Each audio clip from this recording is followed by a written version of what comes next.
Pessoal, olha só, eu coloquei para gravar aqui, que é depois sobre o que aconteceu. Deu um problema aqui no link, e eu também não sei o que aconteceu. Na verdade, nem eu sei o que aconteceu, né?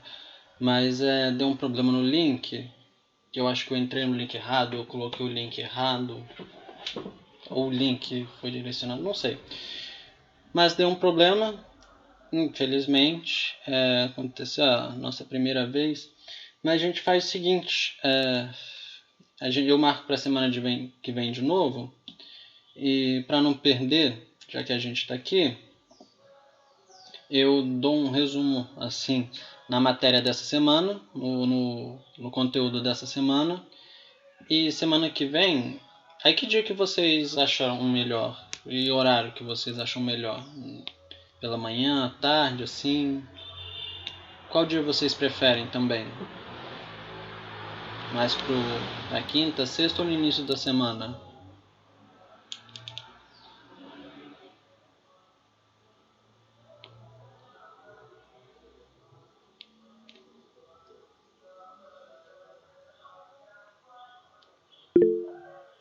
À tarde, né?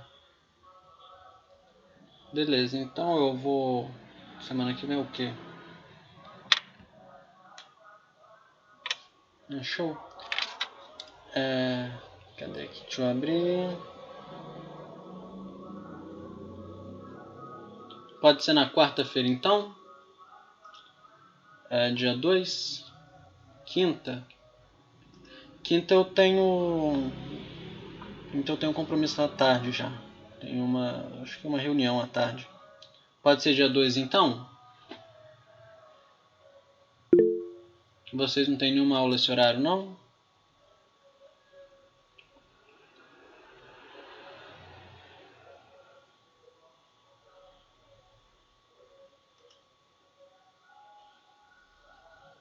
Beleza, então eu vou deixar marcado aqui pro dia 2.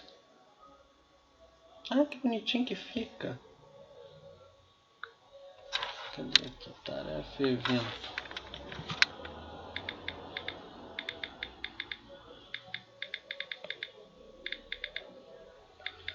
Pode ser às 3 horas? 15 horas. Maria Eduarda, tudo bem? Beleza, então.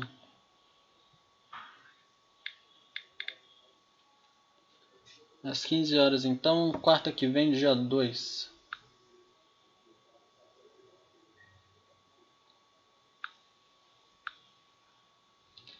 Aí, pessoal, já que a gente está aqui, está gravando para não perder a situação. Ei, Stefane, tudo bem com vocês? Tá certo. Já que a gente está aqui, o que eu vou fazer? Cadê aqui o Moodle? Primeiro me apresentar, né? Boa tarde. Eu sou o Edson, meu nome é Edson Dias, não sou aí de Linhares, eu sou do interior do estado, de uma cidadezinha bem simpatiquinha aqui do interior, depois de Cachoeiro. Assim, a gente tem a gente tem um IFES aqui, tem uma unidade da UFES também. Alegre, já ouviram falar? É uma cidade assim bem simpática, pessoal aqui legal, gente boa. No IFES daqui a gente tem, é uma cidade bem assim, o que movimenta a cidade na verdade é o movimento do comércio aqui, é o IFES e a UFES, né? Mas o dinheiro daqui é basicamente de agricultura. Tanto é que o IFES, acho que ano passado, né, retrasado, não sei, tem uns 3 anos assim, 3, 4, que entrou com informática, com curso de informática, mas ali antes era EAF, Escola Agrotécnica Federal de Alegre, né? Aí os cursos que tem é agropecuária e agroindústria. A UFES não voa muito longe do... Já dizia o ditado, né? O cavaco não voa longe do pau.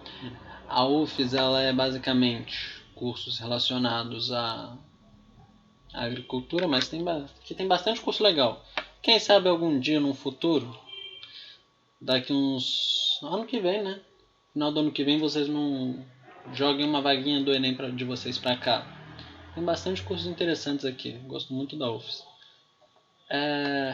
Eu sou daqui de Alegre, então ano que vem nós estaremos juntos, né? Presencialmente, se Deus quiser, permitir. A vacina também ajudar. E eu acho que tem como eu colocar minha cara aqui também. Tem. Tem como, olha só. E deixa eu ver mais o que. É isso. Quem tiver alguma dúvida, pessoal, pode mandar no chat, tá? Sobre as aulas, o que acontece? Vocês vão perceber que eu não... Assim, não precisa ter vergonha comigo nem nada não. Não entendeu tal coisa? Pode falar. Continuou sem entender? Pode falar também. Não entendeu de novo? Pode. Eu explico 10, 15, 30 vezes. Se for necessário, não precisa ter vergonha, porque aqui a gente está para aprender. Vocês aprendem comigo, eu aprendo com vocês. Acho que é isso. Eu gosto muito. Assim, não entendi, estou com dúvida. Eu estou aqui para tirar a dúvida de vocês. Pedir para explicar, eu explico sem problema nenhum. Então eu estou aqui para o que der e vier para vocês, beleza? Pessoal, o que acontece, o que se passa? Eu montei, depois se vocês quiserem eu posso encaminhar. Se eu achar aqui, né? Porque tem isso. Mas eu montei com base no que a professora já tinha passado para vocês. Que essa semana nós estudaríamos a linguagem e a literatura, né? O que uma coisa tem a ver com a outra. E semana que vem nós veríamos as figuras de linguagem e figuras sonoras, de linguagem sonoras. Aí como é que a gente vai fazer? Na aula de hoje então a gente vê sobre a linguagem e literatura, é um conteúdo bem rapidinho assim, não vai prender vocês. E semana que vem a gente vê as figuras de linguagem e as figuras sonoras, beleza?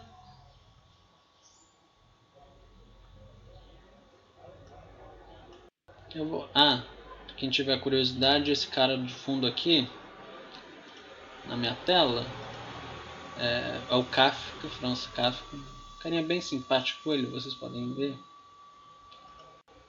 Simpaticíssimo. Beleza.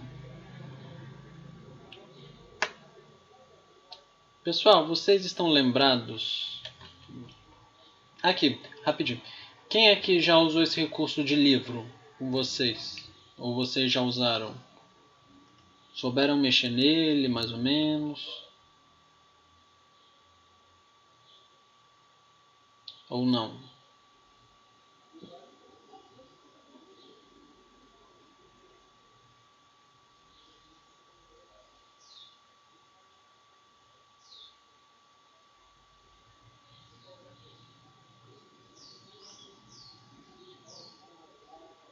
Tá, beleza.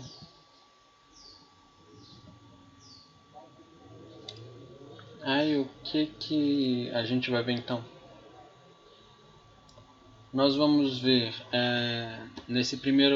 nessa aula de hoje, nós vamos ver o conteúdo aqui sobre o romantismo. O romantismo, o que acontece? O romantismo é igual vocês já viram com a professora Sandra. Deu branco, Sandra, isso. Com a professora Sandra. Ele basicamente pode ser dividido em dois tipos: o romantismo poesia e o romantismo prosa. Aí essa quinzena a gente vai ver o romantismo poesia, bem legalzinho assim. E na semana que vem a gente vê o prosa, beleza? Na quinzena que vem, né, no caso. Na semana que vem a gente vai ver um pouquinho assim de figuras de linguagem, baseado no conteúdo de poesia, porque tem isso. Mas majoritariamente os tempos verbais, que eu vou deixar para semana que vem, para não confundir muito a cabecinha de vocês. Beleza? Aqui, se vocês perceberem, ó, arrastando o ponteiro do mouse para cima da imagem, a gente vai ter um hiperlink que vai levar vocês para uma página, no caso a Academia Brasileira de Letras, que está falando um pouco sobre, ok? Deixa eu voltar aqui para a semaninha rapidinho. Então, o romantismo ele basicamente pode ser dividido em 3 tipos. Primeira, segunda e terceira geração. Aí a gente vai ter o romantismo poesia de cada geração e o romantismo prosa de cada geração. Cadê aqui? Ah, tá. Aí só para pegar geral assim, o romantismo ele é um movimento estético, cultural que buscava valorizar a burguesia, porque o Brasil tinha acabado de receber o pessoal de Portugal. O Napoleão invadiu, né? Expulsou, tudo me meteu o pé. Vieram para cá. Então eles trouxeram com eles a imprensa, a cultura letrada, trouxeram as obras.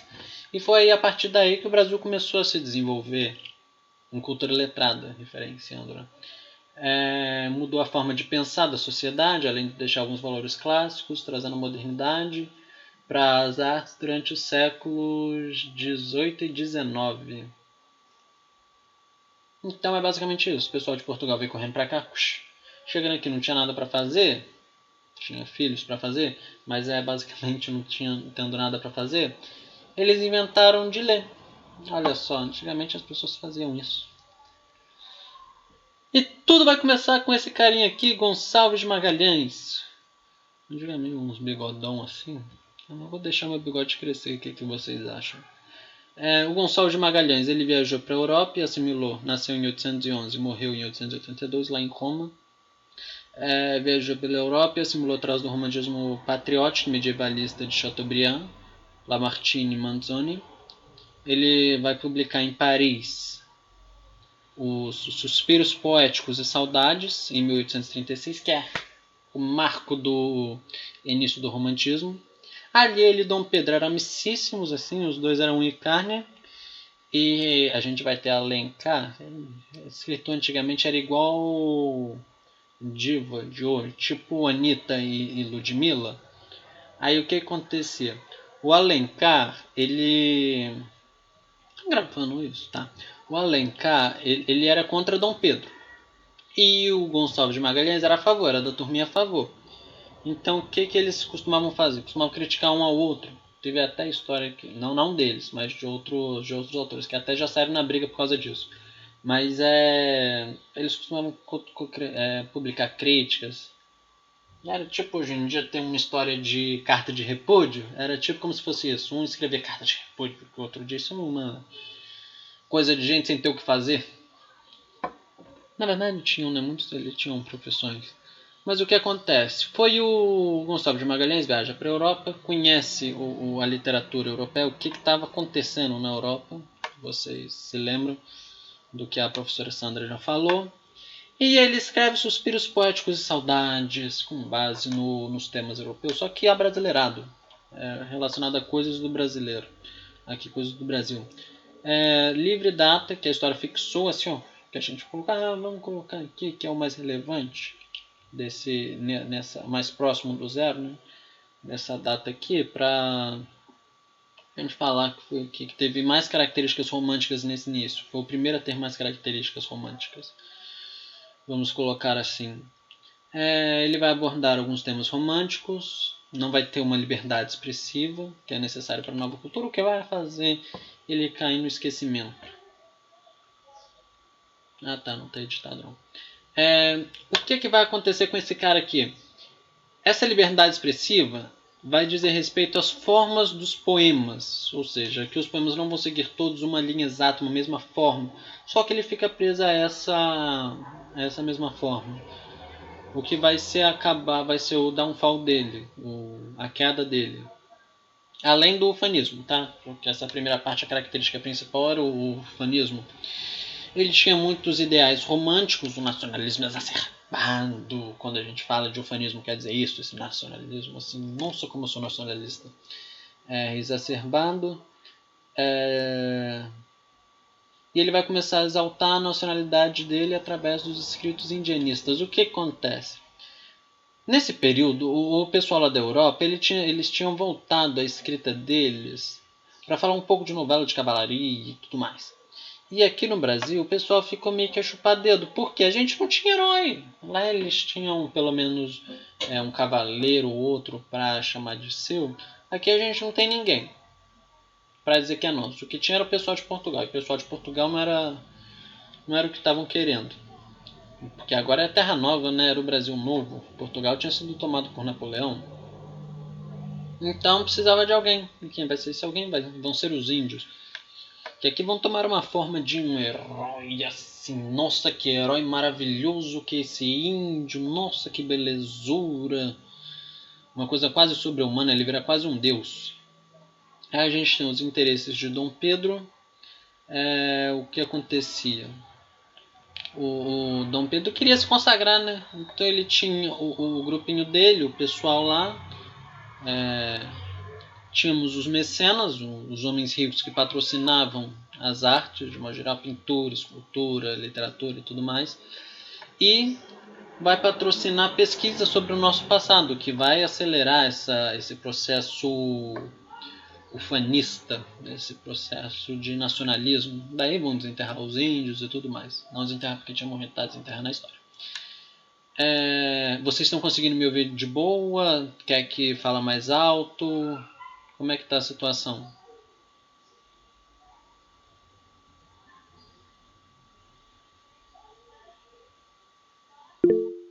Show de bola então. Vamos lá. Aí a gente chega na questão dos índios, o que acontece? Os índios, ele era... aqui o conteúdo do material de vocês, eu tirei majoritariamente de um livro que eu tenho aqui. Cadê? Desse livrinho roxo aqui. E de uns outros dois, que eu não faço a mínima ideia de onde eu os enfiei agora. Tá, mas vamos lá. Aí que quando tiver entre aspas é que eu copiei literalmente o que está escrito no livro. A maioria das outras eu dei uma adaptada assim. Os índios, eles eram a fonte da nobreza nacional, seria em princípio análogo ao bárbaro que se impuseram no período medieval e construiu o mundo feudal. O Roma Antigo, ele fez a sua imagem e semelhança à imagem da Idade Média. Vai conferir caracteres romanescos, se nutriu largamente a fantasia dos poetas, narradores e eruditos durante quase meio século. Aqui o que acontece? Os índios, eles eram vistos como esse ser bárbaro. Bárbaro aqui porque não tem essa cultura letrada, não sabia comer. A gente vai ver mais pra frente que o pessoal da igreja acreditava que nem alma eles tinham. Então eles vão transformar, enquanto lá na Europa tinha um universo de cavalaria e tudo mais, que transformava aquilo em mito, aqui no Brasil vão ser com os índios, ok? Aí o que acontece? Aqui a gente tinha a exaltação. Aqui a gente tinha a exaltação do povo contra os tiranos, a constância da fé das pessoas perante o fanatismo, né? No universo brasileiro de Dom Pedro II, sua primeira metade do reinado, ele vai representar uma estabilidade no governo central e sempre subjugando os grupos locais, como por exemplo farrapos, os liberais São Paulo, os balaianos. E Ana Carolina, tudo bem? Aí beleza, dando prosseguimento, a gente vem com o Teixeira e Souza. Ele vai ser chamado um dos poetas menores porque não vai ter muita relevância. Mas ele vai ser um cara legal. Por que ele vai ser um cara legal? Porque ele vai escrever para o povo, enquanto os outros basicamente escreviam para as elites, porque quem escrevia para a elite que tinha dinheiro, que o pessoal pagava, era a elite que tinha dinheiro, a elite sabia ler, então a elite pagava. Tinha gente que escrevia para o povo. Aí daí morria de fome, né? Não foi exatamente o caso do nosso querido aqui Teixeira e Souza. E a Ana Carol saiu também. Mas aí o que acontece? Olha só. É legal a gente citar aqui o mestiço de origem humilde. Aqui, pessoal, aqui é destaque a mestiço porque não eram muitos os escritores. Aqui mestiço porque ele era filho de... Se eu não estou enganado, era o pai dele que era branco e a mãe era negra. Alguma coisa assim, me falhou a memória agora. Mas ele vai ser filho de pais de cores diferentes, o que nessa época tem muita relevância. Tanto é que a gente tem o Machado de Assis depois que ele precisou ser ancorado. O cara era massa. A gente vai ver a quinzena que vem. Mas o cara era pretinho. Costumam falar que ele era pretinho, baixinho e manquinho. Acho que é isso que falam. Mas aí ele era manco.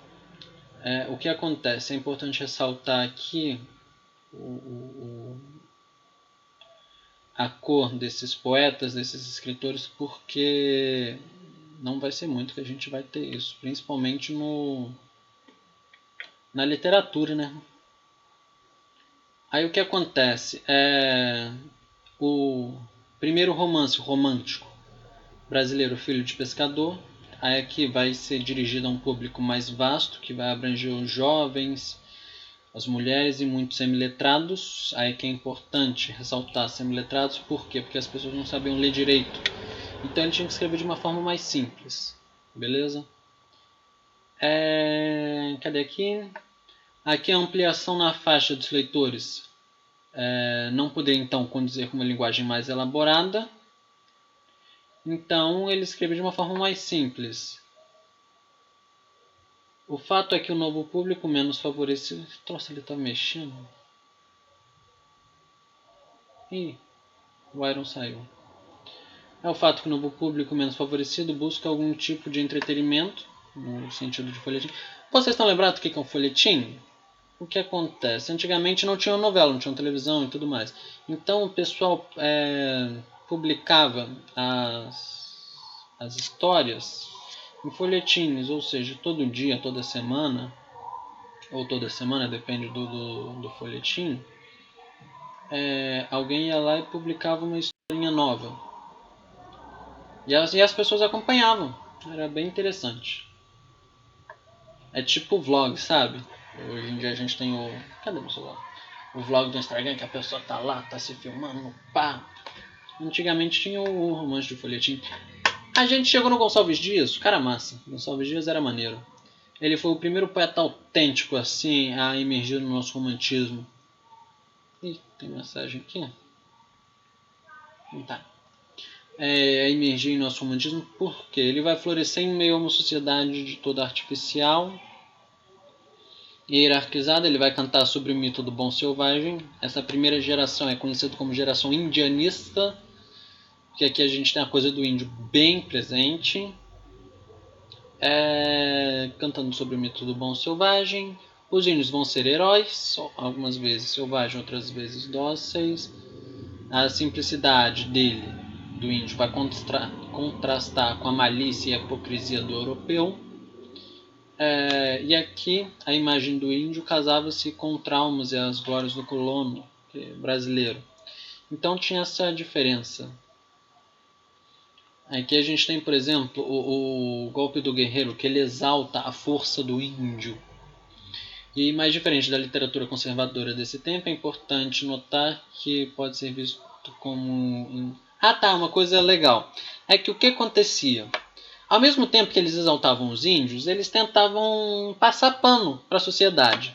Só que tinha gente que não gostava disso. Que achava assim, vai passar pano porcaria nenhuma não. E pegava e escrevia alguns poemas. Só que esses poemas não eram tão declarados assim, porque senão não ia vender, né? Então o que eles faziam? Escreviam poemas e escondia ali uma coisinha assim, meio de... Como é que eu posso colocar? Meio que defendendo os índios, vamos botar dessa forma. Porque o que acontece? Olha o que ele diz aqui. Tupã, ó Deus grande, cobriste o teu rosto com denso velame de pengas gentis, e jazem teus filhos clamando vingança dos bens que lhes deste da perda infeliz. O que acontece é que ele está falando que os índios perderam tudo, porque foram tirados tudo deles. Então, através dos versos bonitos, eles escondiam uma crítica ali ferrenha. E nesse período aqui, as variações métricas eram usadas no romantismo. Então aqui a gente vê. Olha a diferença de um verso. Aqui era um verso mais quase falando, conversando com alguém. Quase prosaico, uma prosa aqui. E esse daqui já é um poema mais lírico, assim. aqui a gente vai ter um outro falando sobre a tempestade, que vão ser basicamente monossílabos ou então dissílabos. E ele vai falar até dos endecassílabos. Vocês estão lembrados do que é monossílabo, dissílabo, trissílabo, endecassílabo? Quem não tiver lembrado, é só vir aqui. Cadê? É o nosso próximo. Dicas importantes. Foi. Aqui nesse link aqui vai ter um pouco sobre expansão silábica, redondilho menor e maior, e crase na expansão, que é quando junta uma coisa com a outra. E aqui a gente vai ter, nesse daqui, regras para contagem de sílabas poéticas e classificação quanto ao número de sílabas. Para quem tiver esquecido, é só clicar no link, ok? Aí a gente chega na segunda geração. A primeira geração, então, ela é mais indianista, tem essa defesa do índio, defesa da nacionalidade. Nossa senhora, ser nacional é tudo de bom. Já na segunda geração a gente vai ter uma coisa completamente diferente, porque aqui o pessoal tá triste. Nossa senhora, o pessoal tá cansado, quer desistir da vida. Porque se na década de 40, se a década de 40 amadureceu a tradição literária nacionalista dos anos que se seguiram, ou seja, a geração romântica, a poesia aqui brasileira vai percorrer os meandros extremos do subjetivismo de Byron e Almocet. Alguns dos poetas adolescentes, literalmente aqui adolescentes, tá pessoal? Porque o pessoal morria cedo. Muito cedo. Na idade de vocês. Na minha idade eu já tinha morrido. Isso me faz sentir velho. Então a gente vai ter aqui alguns poetas adolescentes mortos antes de tocarem a plena juventude, que vai dar exemplo de toda uma temática emotiva de amor à morte, dúvida, ironia, entusiasmo e tédio. O pessoal aqui gosta da morte. Quem não lembrar quem é Byron, é só clicar na imagenzinha. Eu gostei disso, você clica na imagem e é redirecionado. Os principais autores desse período vão ser Álvares de Azevedo, Junqueira Freire e Fagundes Varela. O Álvares de Azevedo vai ser o maior, tá? E eles vão estar bem relacionados com a melancolia, com tédio. O poema às vezes pode até chegar a ser tedioso. Acontece disso. Aí vamos aqui no primeiro, o Álvares de Azevedo. Cara legal, cara bonito. Morreu jovem. O quê? 20 anos? 31... 20 anos quase. 20, 21 anos. Ele morreu de quê? Foi ele. Teve um poeta, que eu acho que eu tô falando... ele foi tuberculose. Que eu acho que é Castro Alves, ou Casimiro de Abreu, não lembro. Um dos grandes poetas morreu de um tiro de um pé. Ele estava caçando, pá! Meteu o tiro no pé sem querer. Aquilo infeccionou. A situação era grave. Porque não tinha nem antibiótico, eu acho. Do jeito que a gente tem hoje. Acabou morrendo de tiro de pé. Olha só. Aí o que acontece? O Álvares de Azevedo era um cara assim. O cara se metia com coisa pesada. Por quê? Vamos lá. Ele pode ser denominado como o escritor mais bem dotado relacionado à literatura. Sua geração. As tendências aqui dele vai ser para evasão, para o sonho. Ele vai compor melodias que vai descrever a coisas ambientes de forma fácil, nítida e ao mesmo tempo subjetiva. Bem dark, bem assim... Não é dark a série não, tá? Bem escura, bem relacionado à religião. Não o lado, vamos colocar, o lado de Deus, da religião, né? É o outro lado assim, o extremo oposto. Olha o que ele fala aqui. A praia tão longa e a onda bravia, as roupas da Gaza te molha de escuma. De noite, aos serenos, a areia tão fria, tão úmido o vento que os ares perfuma. Observe, quando ele fala de sonho, a gente consegue assim perceber a gente à noite. Meu irmão sabe deixar a luz ligada. A gente à noite, numa praia, aí uma onda bate. Molha a calça, a gente pega uma constipação. Se fosse antigamente, a gente morria dessa constipação. Aqui não. Vai ver que é por isso que ele morreu de tuberculose, né? Ou então ele traz uma espécie de ar mórbido, que ele vai ter muito disso, tá? Do ar mórbido, desse crepúsculo, por exemplo, crepúsculo nas montanhas. Além serpeia o dorso padecendo da longa serrania, rubro flameia o véu sanguinolento da tarde na agonia. Olha aqui ele falando, padecer, véu sanguinolento, agonia. Então ele usava bem essas palavras. Aqui as comparações, as metáforas vão traduzir no concreto as imagens naturais, os sentimentos básicos, como por exemplo, a desfolhada lembra a juventude, o serviço, o sussurro da brisa assemelha ao suspiro do amante, assim, essa coisa bem passional. Aqui observem, que esperanças, meu Deus, de um mundo agora, se inundem tanto sol no céu da tarde. Acorda, coração, mas no meu peito, lábio de morte murmurou, é tarde. Ou então, quando em meu peito rebentar-se a fibra que o espírito enlaça a dor do vivente, eu deixo a vida como quem deixa o tédio do deserto poente caminheiro, como as horas de um longo pesadelo que se desfaz ao dobre de um sineiro. Aqui ele está falando da morte. O cara fala muito da morte. Que as poesias dele foram reunidas em Lira dos 20 anos. Inclusive eu tenho. Semana que vem eu trago para vocês. Ali vai ter boa parte dos poemas dele. Ele vai ser essa coisa bem mórbida mesmo. Ele vai ter, nós vamos ver semana que vem, quinzena que vem, a questão das obras, das prosas dele, que a gente vai ter, por exemplo, Noite na Taverna, que vai falar desde... Como é que é o nome do irmão que vai com o irmão? Incesto, que vai falar desde incesto, a traição, sexo entre família, e vai fazer um link ali com outra obra dele, Macário, que é um cara... Lembra Macabro, né? Então, uma coisa ali tem a ver com a outra. Por que acontece? Macário é legal, Macário é legal. Depois, quem quiser, tem domínio público. Se quiserem, eu até mando para vocês depois.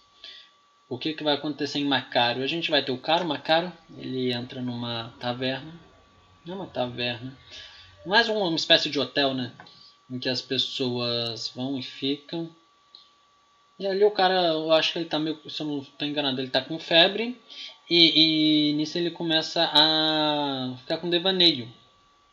Começa a ficar meio louquinho assim da cabeça. E ele sonha com capeta, literalmente o chifrudo mal encarnado, e leva ele para fazer um passeio. Depois ele vê que é tudo um sonho e ele acorda. Mas ele acorda num cemitério. Então a gente tem uma coisa aí meio estranha acontecendo. O engraçado de tudo é que o demônio se apaixona por ele, pelo Macário. Então o pessoal gostava de uma saliência, de uma safadeza. Não, no livro não descreve o que acontece. No outro descreve, nesse daqui não. A gente vai ter Junqueira Freire, que aqui ele vai ter o quê? O amor e o ódio, a vida e a morte, bem mais aparentes, vai ter essa espécie de dualidade. Aí ele vai ser mais uma coisa mais ligada à religião, né? O outro lado da religião. A gente vai ter uma pessoa dividida entre a sensualidade e os terrores da culpa e os ideais religiosos. Tinha muito disso, tá? O pessoal se culpava muito, tá? Falava, ai meu Deus, eu cometi um pecado, eu vou pro inferno. O Álvares de Azevedo não. O Junqueira Freire tinha disso. Então, por exemplo, ele diz o seguinte, em A Profissão de Fé, a profissão de Frei João, eu também me prostrei ao pé das aras, com júbilo indizível. Eu também declarei com forte acento o juramento horrível. Tive mais tarde a reação rebelde do sentimento interno. Tive o tormento dos cruéis remorsos que me parece eterno. Então aqui ele está com remorso de alguma coisa. Ele deve ter feito alguma, provavelmente saliência, algum pecado. E aqui ele está com medo do que pode acontecer com ele. Daí ele pede perdão pelos pecados. Ele vai ser perdoado e pode pecar de novo. É o conceito. Aí aqui a gente vai ter o Laurindo Rabelo, esse bigodão aqui maneiro. ele vai ser dividido entre o popular e o culto, ou seja, tem vezes que ele vai escrever pro povão e tem vezes que ele vai escrever para a elite. Aí um exemplo aqui. Minha alma é toda saudades, e saudades morrerei. Disse-me quando minha alma em saudades lhe deixarei. Parece que a natureza quis provar essa verdade, quando diversa da rocha te criou branca saudade. Aí aqui, pessoal, o que é bom salientar que essa ideia de popular e culto, o que acontecia? Ele distorcia as palavras para encaixar aqui igual natureza, verdade, rocha, saudade, ou roxa, né? Natureza, roxa, ou rocha, dependendo disso. Mas ele tem muito disso, de distorcer as palavras para caber, para ficar legal de ouvir. Estão conseguindo acompanhar? Não estão? Como é que está a situação aí?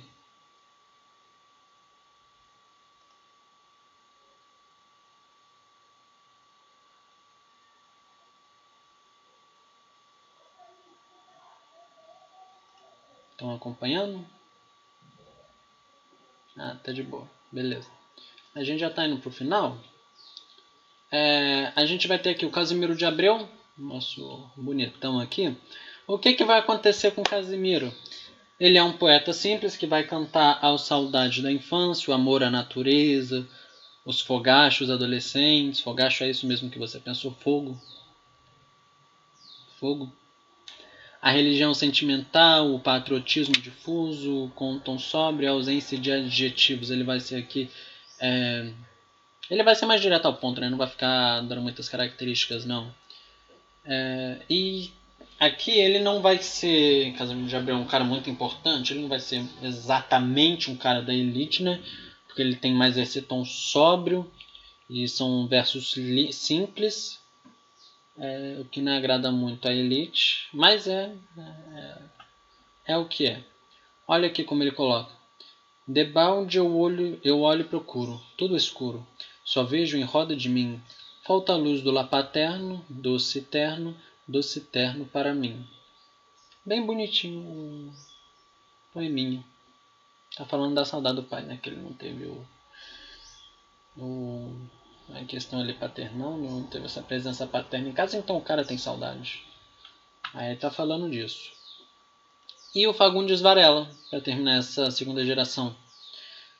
O Fagundes Varela já era um cara mais bem apessoado. Tinha ali uma cara de bravo. 1870 e 1875 aqui. Ele vai ter essa coisa um pouquinho do índio também. Ele vai tratar aqui do índio. Já nessa segunda fase aqui, o índio já tinha esquecido, tá, pessoal? Foi alguns Varela que vai puxar isso de volta. Ele vai ter essa coisa mais patriótica, mas mesmo assim, tá? A gente pode ver em muitas poesias o autor acompanhando a vida política do Segundo Império.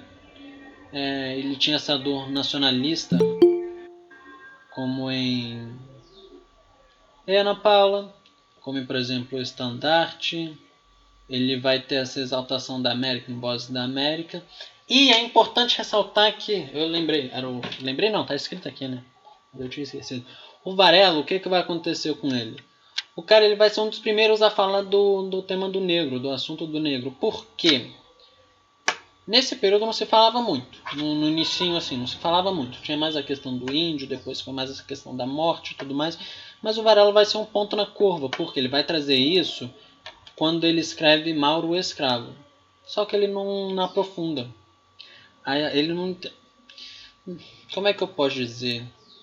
Ele não tinha bala na agulha para poder aprofundar no negócio, no assunto. O que vai ser diferente da terceira geração. Mas aqui ele vai ser mais ligado a temas amorosos mesmo. Em Mauro o Escravo, por exemplo, ele vai ficar mais ligado ao que o herói fez e tudo mais do que a questão escravocrata em si. Nessa época ainda tinha escravidão, tá? Só para constar.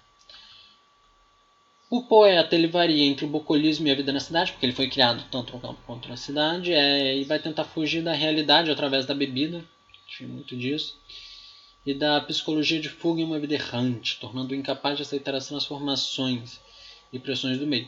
Aí é um fato disso, da bebida e tudo mais, ele não aguentar a pressão do meio, que vai fazer com que ele não, por exemplo, com que ele não se aprofunde mais quando fala de escravo, de escravidão e tudo mais. Ali ele coloca só como herói, o que é importante, numa época que não tinha nada a falar, já era importante, trazer à tona já era importante, mas a gente vai ver isso acontecendo mais com Castro Alves. Aí o que acontece? O poema mais íntimo dele, um dos mais famosos, por exemplo, vai ser A Memória de Meu Filho. O filho dele morreu, tadinho. Novo, cedinho.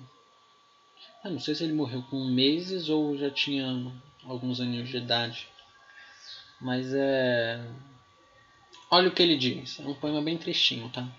Eras na vida a pomba predileta, que sobre um mar de angústia condizia. O ramo da esperança, eras a estrela, que entre as névoas do inverno cintilava, apontando o caminho ao peregueiro, ao pegreiro, pegureiro. Não conheço essa palavra. Eras a messe de um dourado estio. Eras o idílio de um amor sublime. Eras a glória, a inspiração, a pátria, o porvir de teu pai. Ah, no entanto, pomba, varou-te a flecha do destino, astro engoliu-te o temporal do norte. Teto caíste, crença já não vives. Então aqui é uma coisinha bem sentimental, bem triste mesmo. Aí a gente entra na terceira geração, que vai ser a geração da luta. A gente vai ter aqui Castro Alves como sendo o principal nome, né? Aqui o Brasil vai ser um país puramente plural e ele vai defender esse crescimento da economia urbana, que ele vai defender uma valorização da urbanização, da pessoa sair do campo e ir para a cidade. Ele vai ter ideais democráticos e uma repulsa por essa ideia de senhor e servo. Vão ter outros, e ele vai fugir bem do modelo estético antigo. Ele vai ser um cara bem legal. Nasce e morre na Bahia, ele estuda direito, mas ele fica mais lembrado por ser autor. É o Castro Alves mesmo. Ele morre aos 24 anos de idade por causa de um tiro, por causa de seu pé. O que acontecia? Tava caçando lá e ficou legal isso. Tava caçando, deu um tiro no pé, no próprio pé, e teve que ser operado. O organismo dele não aguenta, ele acaba falecendo por causa de um tiro no pé. Ele vai ser novo aqui por essa questão de liberdade. Ele vai ter um aspecto libertário e por isso vai ser conhecido como poeta dos escravos. Vai ter versos de substância amorosa. Aqui ele tem o desejo por essa mulher amada, né? Vai ter uma coisinha ali ou outra de uma lírica erótica, tanto mais forte limpa quanto menos reclusa no labirinto, sem remissão, mas aqui não é tanto não. Essa coisa do erotismo, pessoal, é muito presente na poesia, tá? Mas lá pro simbolismo que vai ficar bem forte, bem acentuado. Por enquanto é só citando mesmo, não nada se aprofundando. Ele vai ser mais conhecido por causa de seu poema Navio Negreiro, em que ele vai relatar, vai denunciar, melhor é a palavra, o que acontecia com as pessoas nesses navios, né? O que os escravos sofriam nas mãos dos brancos, o que vai ser importante para a literatura do Brasil. Não só para a literatura, né? Para a história do Brasil em si. Se torna famoso esse poema. Olha aqui o que ele canta em Navio Negreiro. Existe um povo que a bandeira empresta para cobrir tanta infame cobardia. Auriverde pendão de minha terra, que a brisa do Brasil beije e balança, estandarte que a luz do sol encerra, e as promessas divinas de esperança. Tu que, da liberdade após a guerra, foste ateado nos heróis na lança, antes te houvessem no roto da batalha, servisseres a um povo de mortalha. Aqui a gente está falando que ele fala, né, que os negros eles serviram para morrer. Pesado. Aqui ele vai ter muita indignação, o que é importante nessa ideia de indignação, porque a indignação dele vai fazer com que ele escreva poemas que sejam poemas altamente declamados para comover as pessoas, o que a gente vai chamar de poema de comício. Ei Maia, o que a gente vai chamar de poema de comício, né, em que era para ser declarado assim para várias pessoas ouvirem. Só que o que acontecia? Tinha bastante auditório, só que as pessoas chegavam até a chorar nisso. E hoje em dia a gente perdeu essa prática, infelizmente. Entretanto, não é nem perdeu a prática. Tem o... Quem é que gosta de rap? Já ouviram? Rap.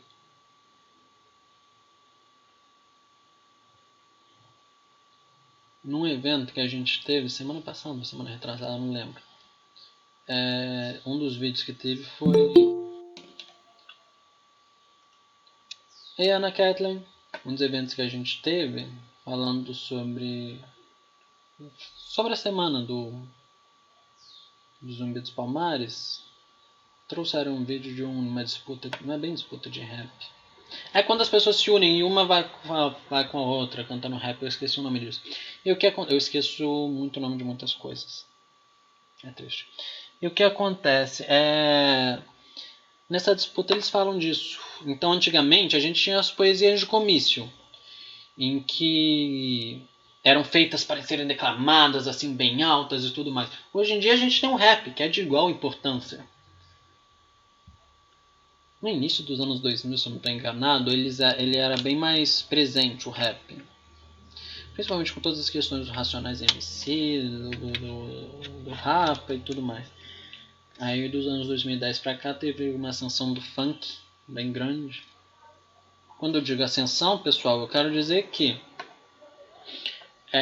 deixou de ser uma cultura... Como é que fala? Lorenzo. Ei, Lorenzo, tudo bem? Deixou de ser uma cultura marginal não que está relacionado ao bandido, mas que está à margem da sociedade para passar a ser da sociedade. Por exemplo, antigamente, vocês eram crianças ainda, mas, por exemplo, se você falasse, eu escuto funk, nossa senhora, você era ridicularizado. Aí veio toda a questão da Anitta. A Anitta popular, no início ela sofreu bastante, hoje em dia é aclamada, mas o que acontece, é mais escutado no Spotify, né?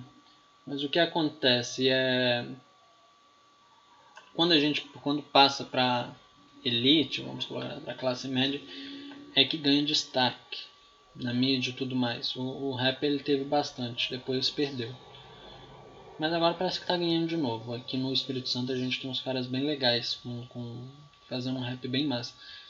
Depois eu posso procurar e trazer para vocês, se vocês tiverem interesse, claro. Olha só um dos exemplos em Vozes da África que ele traz. Deus, ó Deus, onde estás que não respondes? Em que mundo, em que estrela tu te escondes, embuçado nos céus? Há 2000 anos te mandei meu grito, que embalde desde então corre o infinito. Onde estás, Senhor meu Deus? Aqui ele está falando sobre o desespero dos escravos. E ao contrário de alguns outros poetas, ele vai se mostrar entusiasmado ao ver a penetração. A máquina do agreste crescendo, essa modernização tomando forma. Ele vai ser chamado de filho da burguesia também, vai ser um autêntico filho da burguesia, né? Ou seja, ele era contra os escravos, mas era a favor de uma modernização. O que não deve ter problema nenhum, eu acho. Pelo menos pra época, né?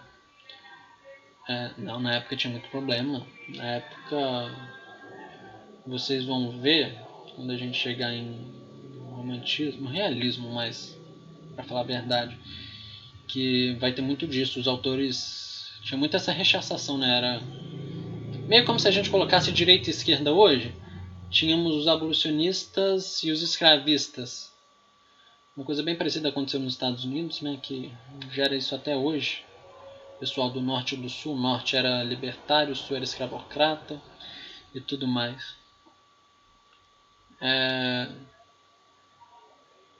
Aí aqui ele está falando em Crepúsculo do Sertanejo sobre essa nova vivência. Aqui novamente o linkzinho, tá bom? Aí, pessoal, a gente vai ter essa ideia de geração do condor. O Castro Alves ele vai trazer essa ideia de geração do condor. É importante, mas nem tanto. É legal ressaltar. A poesia da terceira fase ela vai ser denominada de condoreira por ter o condor como símbolo, que vai remeter a essa ideia de liberdade, né? Vai ficar imortalizado nos seguintes versos de Castro Alves. A praça do povo como o céu é do condor. Aqui a ideologia sustenta no liberalismo artístico, político, social a influência direta do romantismo francês, aqui de Victor Hugo, defensor do liberalismo na política e na arte. Aqui está falando de alguns autores menores, né? Mas o Castro Alves vai ser o maior autor que a gente vai ter nessa terceira geração. Um resuminho bem legal para vocês que eu fiz questão de trazer. A primeira geração, na geração nacionalista, a gente vai ter índio como herói, saudade da pátria, supervalorização da natureza, ódio à natureza, religiosidade, lirismo e temática do amor impossível. O principal autor vai ser Gonçalves Dias. Segunda geração, mal do século, ultrarromantismo. A gente vai ter as temáticas comuns, como ser um amor irrealizado, experiências fictícias, igual eu contei para vocês a questão do Macário, que ele acaba acordando no cemitério, pessimismo, tédio, morte, satanismo, saudosismo, escapismo, erotismo ou sensualismo. E temas que trazem o campo como escapismo. A gente vai ver esse campo com escapismo em Fagundes Varela. Ei, Lívia, tudo bem? Aí o principal autor vai ser o Álvares de Azevedo. Terceira geração, a geração liberal ou condoreira. Aí aqui as temáticas comuns vai ser o questionamento do nacionalismo, preocupação do Brasil, crítica social, temas sociais, tom declamatório, essa ideia de poesia de palanque, né? Poesia de comício. Uso de exclamações, metáforas, apóstrofes, hipérbatos, natureza com expressão grandiosa do mundo. O principal autor vai ser Castro Alves com o navio negreiro. Aí, pessoal, no romantismo de poesia vai ser isso. Aqui estão os exercícios bem legaisinhos para vocês fazerem. Semana que vem está marcado aqui para quarta-feira. Deixa eu olhar aqui para a gente marcou. Oi, Mariana, tudo bem com você? Pronto. A gente marcou foi para dia 2. Quarta-feira, dia 2, 3 horas. Vocês preferem o Meet ou vocês preferem aquele outro negócio de reunião? Esqueci o nome agora. Pode ser esse aqui mesmo. Pode ser o Meet? Uhum. Show de bola então. Daí, pessoal, deixa eu parar a apresentação aqui. Aí façam os exercíciozinhos lá e me digam o que vocês acharam, se tá difícil, se tá fácil, como é que tá a situação. Beleza? Até semana que vem então? Aí de novo, pessoal, só queria pedir desculpas novamente por esse problema que aconteceu. Mas já consegui resolver, eu acho que eu resolvi, né? Na semana que vem vai acontecer tudo normal se Deus quiser, beleza?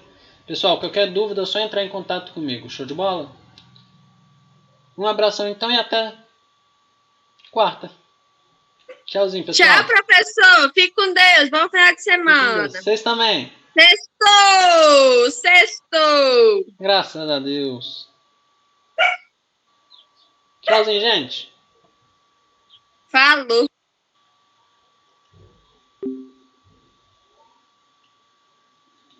É aqui que eu paro?